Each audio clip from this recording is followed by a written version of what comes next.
Welcome to this short video on what's new in Morpheus 4.2.1. We have a number of UI updates, and as you can see here, I'm logged into the Morpheus platform, and you can see that we have a new color palette up here at the top. And first thing you see is the global search is a lot more prominent, so I can search for anything here that is available in my global inventory. Another thing here in this specifically is that I now have the ability to filter on any of the statuses. So if I'm looking at specific instances or my services, I can look at them in any type of status I want. So if I want to see if I have any stopped items, I can look at that. I can see if anything's suspended or etc. In addition to that, we actually also have over here, I can click on advanced filters, and there's a number of additional advanced filtering options that I'm actually able to do here as well. One of the things that you'll also notice in this drop down is I now have the ability to add a number of different columns here. So I can add name and you'll see it'll add it. I can add my layout, it'll get added over here as well to the far right. So you can see all that information, and the nice thing about that too is once I've done that, I actually have the ability to go in and say add this as a new view. So I can click on add view and give this new view a name based on the customizations that I've just done. And I can also set that to be my default view if I choose to. So at the moment, one of the things that you're seeing is I have my HM-view, and that in fact is my default view, where I've added a few things here to the right, like groups, clouds, and the status as well. So really cool, really powerful. One last thing here is that you do have the ability also to export this data. So if I want to export this into CSV or JSON, I have the ability to do that. Now there's a lot of data that I can export from the reports section in the operations reports area of the UI, but here also we give you the ability now to export this directly from this page in these two formats. In addition to this, one of the things I'd like to highlight is network integration. Right, so when you look at network integration, if I click here on integrations, now you'll be able to see that we have here a instance QA NSXT.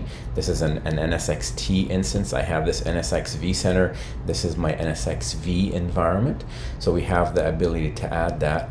And one new item that I don't have integrated here, which I'll show you in just a moment, is also stealth integration.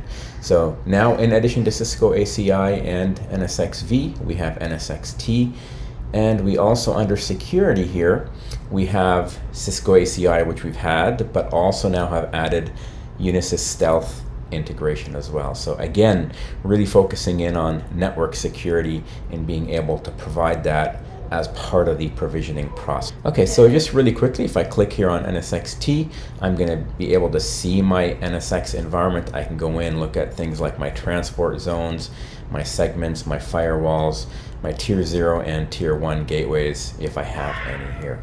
And you can do things here like create these objects right from here as well, as you can see to the right.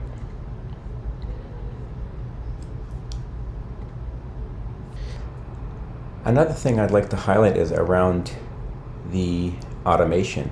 So if I switch over and go to automation, here during tasks, anytime now for a task, when you create a task, there are existing types of tasks that we already have, Shell, PowerShell, and JRuby.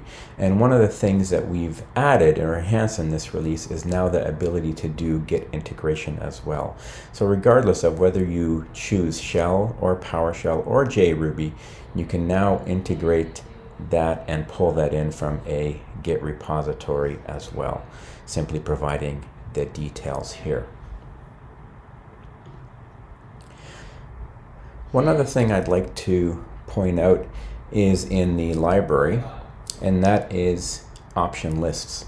So if I go to an option list, one of the requests that we've had is the ability to be able to pull fields dynamically. One of the new types that you'll have is Ldap. So we're able to dynamically query different option list items that we want to present to a user during provisioning. So I would simply provide the Ldap URL, the credentials, and then I'll be able to see that data as part of my option list, again, during the provisioning of a service or an application. And these are just a few of the highlights that we have in 4.2.1. So please visit the release notes to get some additional details. Thank you and have a great day.